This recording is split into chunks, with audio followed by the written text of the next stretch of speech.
Setiap orang pasti pernah menderita pilek atau infeksi saluran pernafasan bagian atas yang disebabkan oleh virus. Nah, yang perlu kita ketahui, virus yang bisa menyebabkan pilek itu ada banyak.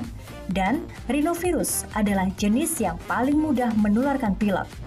Gejala-gejalanya biasanya mencakup hidung berair dan bersin-bersin. Pilek paling sering terjadi pada musim dingin atau musim hujan. Hal ini disebabkan karena kebanyakan virus pilek mudah berkembang dalam suhu rendah. Patut diingat bahwa pilek tidak sama dengan flu. Gejala-gejala flu lebih parah serta dapat mencakup demam, kedinginan, rasa sakit, nyeri, kelesuan, hingga sakit kepala. Kadang-kadang memang sulit mengetahui perbedaan antara flu dan pilek, menurut gejalanya saja. Namun secara umum, gejala flu berlangsung lebih lama dibandingkan pilek. Lagi kecapean atau kehujanan gitu kayak. Biasanya kalau kecapean, kehujanan, ya paling capek lah gitu. Habis kehujanan, kecapean. Penyebabnya pusing kepala. Kena hujan, kena debu. Biasanya daya tahan tubuhnya lagi menurun. Obatnya paling pakai obat warung, apa jamu gitu. Minum obat flu sama istirahat. Pilek ditularkan melalui tetesan atau butiran air dari batuk atau bersin yang dikeluarkan oleh penderita. Penularan ini paling cepat terjadi dalam 2-4 hari pertama setelah Anda terkena virus pilek. Cara penularan flu sama dengan flu dan pilek. Ikuti pembahasan lengkapnya hanya di Ayo Hidup Sehat.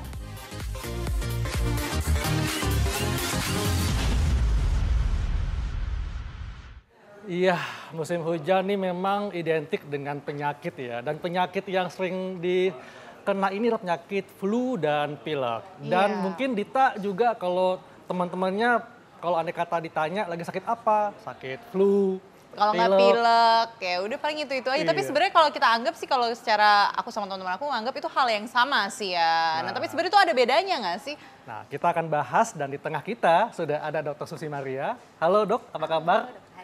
Baik. Baik. Dok, ini menyangkut pertanyaan Dita dan semua orang ya. Flu dan pilek adalah penyakit yang sama. Ini fakta atau mitos, dok? Mitos dong. Mitos. Iya. Jadi Mitos beda, berarti dok, ini ya? beda ya? Tadi sudah dijelaskan ya bahwa pilek itu disebabkan oleh infeksi virus pada selaput lendir saluran napas atas kita. Penyebabnya ada banyak sekali, ada sekitar 200-an virus. Nah, si flu banyak tadi, sekali. nama panjangnya adalah influenza. Nah, dia hanyalah salah satu virus yang menyebabkan gejala pilek tadi. Nah, bedanya kalau flu atau influenza itu gejalanya akan lebih berat. Demamnya mendadak tinggi, batuk pileknya lebih berat, kemudian pasiennya merasa badannya lebih sakit. Nah, gitu. Jadi, flu hanyalah salah satu contoh dari penyakit pilek.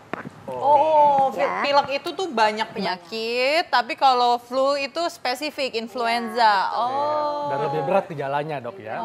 Oke, nah tapi dokter ini katanya fakta dan mitos itu katanya perubahan cuaca ini tuh dapat menyebabkan flu dan pilek. Itu fakta atau mitos? Betul, itu betul. Jadi, Fakta, Dok. itu fakta, ya. Jadi karena kalau cuacanya suhunya lebih dingin dan udaranya kelembapannya lebih kering, nah itu virusnya sirkulasi di udara atau di lingkungan sekitar itu memang lebih banyak. Jadi karena di jumlahnya lebih banyak, tentu dia lebih mudah menginfeksi. Karena lembab kali ya dokter atau karena Kelembapannya justru lebih kering, suhunya lebih dingin. Nah, di samping itu kalau cuaca yang seperti itu, suhu lebih dingin, lebih kering, dikatakan selaput lendir saluran napas atas kita ini kekebalannya juga menurun gitu. Defense-nya juga menurun, jadi lebih mudah terinfeksi. Jadi memang ada pengaruhnya ya. Ada pengaruhnya. Oke, betul. nah dokter, karena kan kalau misalnya aku lagi kena flu sama pilek nih ya, terus banyak yang bilang kayak, lo harus minum vitamin C gitu. Itu gimana? Itu fakta atau mitos tuh dokter? Kalau bisa menangkis influenza atau pilek nih, itu benar atau enggak nih dokter? Itu mitos. Oh itu mitos. Ya, Oh. padahal sebenarnya kadang-kadang kalau ke dokter juga diresepin gitu ya vitamin C. Itu sudah banyak penelitiannya dari sekitar tahun 90-an deh, udah banyak sekali penelitiannya, tapi ternyata selalu membuktikan bahwa itu tidak ada manfaat gitu. Walaupun memang pada ada populasi tertentu, misalnya nih orang yang memang exercise-nya tinggi, Oh ya. exercise-nya berat, nah itu memang ternyata bermanfaat pemberian vitamin C untuk mencegah terjadinya pilek ataupun infeksi saluran napas atas. Mungkin khusus saya bener kali ya. Tapi sebenarnya nggak apa-apa juga, toh vitamin C itu kan nggak mahal ya. Iya. Dan memang mudah kita dapatkan dari makanan sehari-hari, jadi silahkan kalau mau menambah konsumsi vitamin C ketika sedang sakit. Dok, ini kan kalau di masyarakat dok ya, kalau ada teman yang sakit flu atau pilek, ini kita menghindar kan. Nah, tapi ada juga nih yang mengatakan dok ya, sebetulnya flu dan pilek ini juga bisa tertular dengan cara makan dan minum di wadah yang sama dengan penderita. Nah, ini fakta atau mitos dok? Itu fakta dan harus fakta, dihindari. Itu perilaku yang tidak baik, gitu ya. Iya. Tentu saja kalau virusnya tadi itu terkandung di dalam cairan yang kita keluarkan dari saluran napas kita. Misalnya kita ngomong seperti ini, kita batuk, kita bersin gitu ya. Nah, apalagi kalau kita menggunakan alat makan, tentu virusnya sudah nempel di sana. Terus kita sharing ya, itu meningkatkan risiko tertular penyakit. Ya, jadi jangan dilakukan. Nah dokter, tadi kan kalau kita ngomongin tentang makan dan minum di wadah yang sama nih dokter ya. Tapi kalau dengan yang ini dokter, katanya kalau misalnya flu dan pilek itu bisa tertular dengan melalui ciuman. Nah, ini kayaknya mesti dijelaskan nih, ciuman pipi atau ciuman bibir? Mungkin cipika-cipika aja dokter. Gimana, itu bisa nular nggak? Oke. Ini fakta atau mitos dulu dokter? Itu fakta. Oh ini fakta? Iya, karena jarak tempuh perjalanan virus dari orang yang terinfeksi ke orang yang akan ditularkan sangat dekat sekali kan, gitu. Jadi sangat mudah untuk menularkan penyakit. Oke, jadi sementara kalau pilek atau flu jangan cipika-cipiki ya atau ya nggak ciuman. boleh, jangan cipika-cipika, nggak boleh. Ditahan dulu. Iya, dok, ini flu dan pilek katanya hanya terjadi saat cuaca dingin. Nah, ini fakta atau mitos, dok? Kalau hanya itu mitos. Kalau Ya. hanya. Jadi dia itu peredaran virusnya sebenarnya sepanjang tahun gitu. Ya memang ketika suhunya lebih dingin, udaranya lebih kering, nah jumlah virusnya lebih banyak. Tapi dia beredar sepanjang tahun. Oh, dia Di selalu Indonesia beredar ya? terutama ya memang beredar sepanjang tahun. Kalau di negara 4 musim memang insidensnya atau kejadian penyakitnya akan lebih tinggi pada yang musim dingin. Oke. Nah dokter, kita juga akan mengetahui lika-liku tentang penyakit flu. Nah apa aja lika-likunya? Ini dia tayangannya.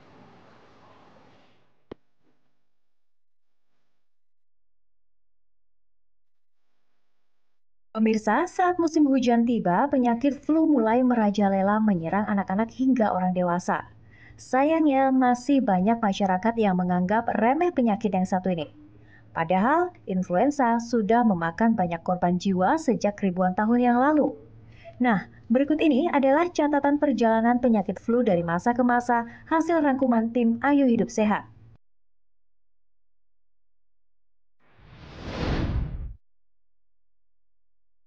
Flu merupakan penyakit menular yang berasal dari virus influenza dari tipe familia Orthomyxoviridae. Gejala flu sudah dikemukakan dengan jelas sejak 2400 tahun lalu oleh seorang dokter dari Yunani kuno yang terkenal sebagai figur medis paling terkemuka, yaitu Hippocrates. Penyakit ini muncul pertama kali di wilayah Rusia, kemudian menyebar ke Amerika pada tahun 1580 yang lalu.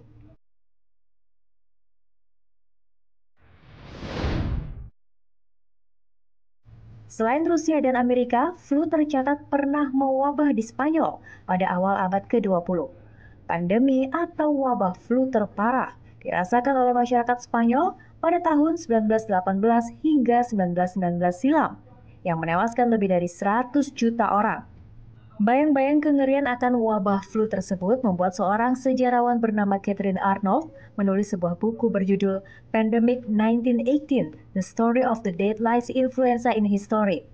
Arnold tertarik menulis buku tersebut karena kakek dan neneknya ikut menjadi korban keganasan wabah flu di Spanyol kala itu.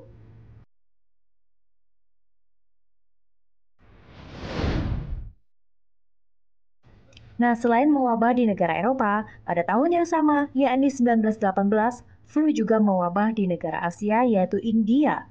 Sekitar 17 juta orang kehilangan nyawanya karena infeksi penyakit flu. Pada saat itu, masyarakat India mulai menggunakan masker untuk meminimalisir penularan penyakit tersebut. Kesadaran untuk menggunakan masker dipicu akibat masih belum ditemukannya obat untuk flu pada saat itu.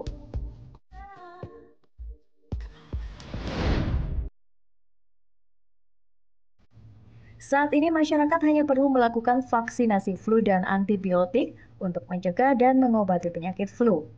Influenza akhirnya memang bisa ditaklukkan oleh ilmu kedokteran, tetapi flu akan selamanya tercatat dalam sejarah sebagai salah satu penyakit yang pernah merenggut banyak nyawa manusia.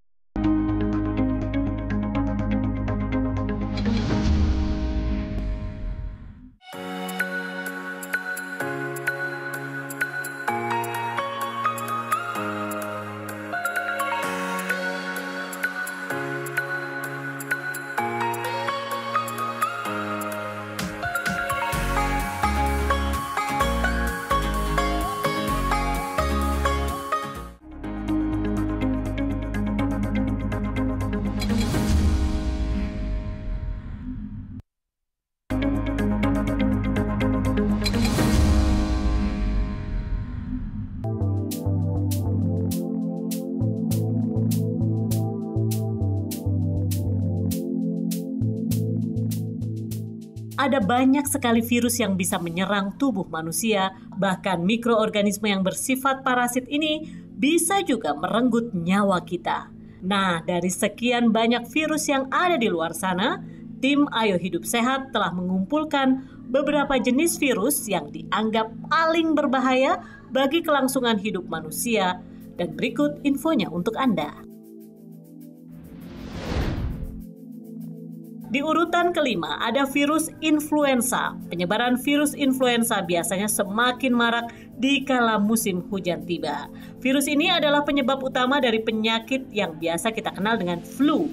Virus influenza dapat menyebar melalui batuk dan bersin penderita flu. Virus ini juga menyerang bagian pernafasan sehingga orang yang terinfeksi akan mengalami gangguan pernafasan. Percaya atau tidak, dulu virus influenza ini pernah membuat geger benua Eropa di tahun 1918. Kala itu flu mewabah di Spanyol dan menelan korban jiwa hingga lebih dari 100 juta orang. Untungnya saat ini virus influenza sudah bisa disembuhkan dengan mudah. Di urutan keempat ada Pramisovirus atau lebih dikenal dengan nama virus campak. Pramisovirus mengakibatkan penyakit campak. Virus ini termasuk virus yang sangat mudah ditularkan. Penularan penyakit campak terjadi apabila kita menghirup percikan cairan bersih atau batuk dari penderita. Gejala umumnya ditandai dengan demam, batuk, dan timbulnya ruam pada kulit. Menurut data Kementerian Kesehatan, pada tahun 2015 tercatat ada 8.185 kasus campak. Indonesia sendiri menargetkan bebas campak pada tahun 2020. Di urutan ketiga ada virus varicella zoster atau yang dikenal dengan cacar air. Cacar air sangat mudah dan cepat menular. Penularannya bisa terjadi saat penderita bersin ataupun batuk. Penularan akan lebih cepat bila terjadi kontak langsung dengan lendir dan luka penderita.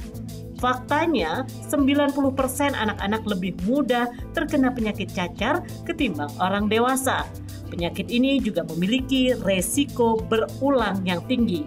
Bagi orang dewasa yang terkena penyakit cacar ini, risikonya bahkan bisa mengakibatkan kematian bila terjadi komplikasi ke saraf dan paru-paru. Di urutan kedua ada virus hepatitis. Virus ini dinamai huruf kapital A sampai dengan E. Hepatitis dikenal sebagai penyebab penyakit kuning atau liver, yang mana virus ini menyerang organ hati manusia. Selain infeksi virus, penyakit hepatitis juga bisa disebabkan oleh kebiasaan mengonsumsi alkohol atau obat-obatan tertentu. Pada tahun 2015, WHO mencatat ada 1,34 juta orang yang meninggal akibat penyakit yang berkaitan dengan virus ini. Dari 5 jenis virus hepatitis, 2 diantaranya yaitu hepatitis B dan C adalah yang paling berbahaya karena bisa menyebabkan kerusakan hati. Di urutan pertama adalah HIV atau Human Immunodeficiency Virus. Virus jenis ini biasanya menyerang sistem kekebalan tubuh manusia.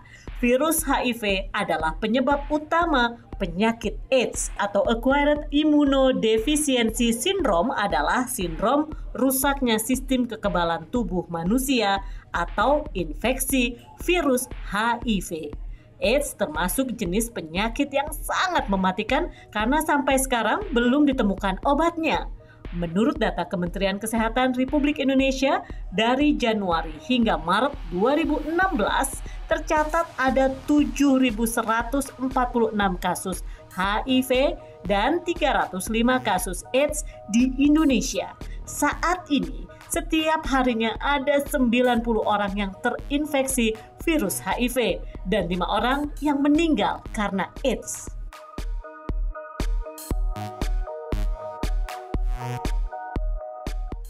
Iya, jadi jangan anggap enteng sakit flu ya, karena Iya, virusnya betul. ini termasuk virus berbahaya. Iya, karena terlalu banyak ya mungkin di masyarakat Indonesia menganggap kalau itu hal yang kayak enteng, nanti juga sembuh dengan sendirinya, akhirnya nggak Iya. minum obat. Nah tapi kalau misalnya nih dokter katanya ada yang beredar, katanya kalau misalnya flu ini tuh tidak boleh minum es nih pada saat flu. Ini fakta atau mitos dokter?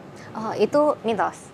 Oh, boleh? Emang kenapa dokter? Iya, jadi sebenarnya penelitiannya sih tidak ada yang berhasil Iya. membuktikan hal itu, bahwa minum es atau suhu dingin yang itu akan menyebabkan gejala yang lebih berat gitu ya. Memang pada sebagian besar orang justru ketika dia minum airnya lebih hangat gitu, dia merasa lebih relief gejalanya, lega. lebih lega gitu, secara Oke. subjektif. Walaupun ketika diteliti, oh ternyata derajat pembengkakan saluran napasnya sama, jumlah lendir yang dihasilkan sama gitu, tapi secara subjektif pasien merasa lebih enak. Jadi kalau misalnya merasa ketika minum dingin pun gejala yang lebih berat, ya sudah dihindari saja gitu ya. Tapi jadi nggak ada lebih- hubungannya lebih- Nggak ada ya. hubungan ya Oke. sebenarnya. Dan bagaimana dok dengan olahraga ini? Dita kan sangat menggilai olahraga nih. Nah, katanya kalau lagi flu dan pilek tidak boleh olahraga. Ini fakta Oh, iya? atau mitos? Nah, Dita itu makanya sengaja. Tahu ya? Ini Itu atau- fakta. Oh, Gitu. Malah Ja- kalau misalnya kalau lagi flu nih ya, kalau lagi sakit flu atau nggak pilek atau batuk atau nggak enak badan atau lagi demam, Ya. itu saya malah olahraga jadi biar kayak keluar racunnya gitu keringetan. Oke, iya sebenarnya ketika sedang sakit berat, Iya. istirahatkanlah tubuh. Nah, itu dia. Gitu. Oh, jadi Jadi nggak boleh. apalagi kalau lagi demam gitu ya, Iya. kalau kita olahraga, exercise, tentu kan suhu tubuh kita makin tinggi lagi. Nah nanti akan berbahaya sekali bagi tubuh kalau suhunya sangat tinggi gitu. Jadi istirahat saja. Apalagi nanti kalau nge-gym atau olahraga pun ya, kan butuh banyak cairan ya. Betul. Jadi mungkin nggak memenuhi kebutuhan cairannya ketika sedang demam, sedang sakit berat, kemudian olahraga lagi. Kan minumnya yang banyak dokter. Terus belum lagi satu lagi, misalnya olahraganya di tempat umum, di gym, belum lagi kita menularkan kepada orang lain. Wah. Oh ya Kasihan udah aku sekitarnya. jauh-jauh deh sama orang-orang, jauh-jauh kan aku Bukannya, menyendiri kalau lagi iya. dokter. Jadi sendiri orangnya di mana, saya di sini gitu. Ketika sakit berat, istirahat saja gitu. Iya. Tapi bukan berarti jadi nggak boleh ngapa-ngapain ya. Lakukan aktivitas yang memang tubuh kita mampu untuk melakukannya. Oke. Gitu ya. Oke, nah dokternya ada lagi nih, katanya kalau dengan kita memakan makanan yang pedas, ini tuh dapat meredakan flu dan pilek. Itu fakta atau mitos dokter? Mitos. Mitos, oh iya.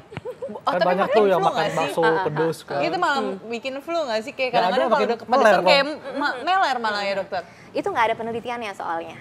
Jadi mengenai makanan pedas gitu. Tapi lagi-lagi seperti tadi minum yang hangat, secara subjektif orang merasa lebih enak gitu. Cuma silahkan saja, tapi harus hati-hati. Misalnya makanan pedas itu justru merangsang asam lambungnya kan justru Iya. nanti muncul penyakit yang lain kan ya. Oh, Gitu. oke. Jadi ini mitos dok ya? Mitos ya Iya. dokter. Dok, kalau gitu bagaimana dok tips kepada masyarakat, kan musim hujan nih, Iya, supaya terhindar dari flu dan pilek? Oke, pada prinsipnya ini adalah suatu penyakit infeksi ya. Iya. Jadi kita harus jaga kebersihan diri Betul. kita. Tentu kita harus pakai cuci tangan gitu ya, cuci tangan dengan sabun, air mengalir, terutama setiap kita sebelum makan ataupun sudah dari kamar kecil. Kemudian jangan lupa misalnya kita berada di tempat yang ramai, itu kan mudah sekali tuh Betul. menyebar virus-virus, Iya. tidak hanya influenza ya, semua infeksi saluran napas itu mudah menyebar kalau kita di tempat umum. Jadi kalau perlu gunakan masker. Nah dok, menyangkut masker, ini penggunaannya yang tepat itu seperti apa nih Nah, dok? iya Oke, betul. suka banyak yang kebalik Iya, ya. ada yang kebalik begini kan. Iya, Nah, ini gimana nih dok? Coba dilihat, yang berwarna lebih tebal itu yang di depan ya. Iya.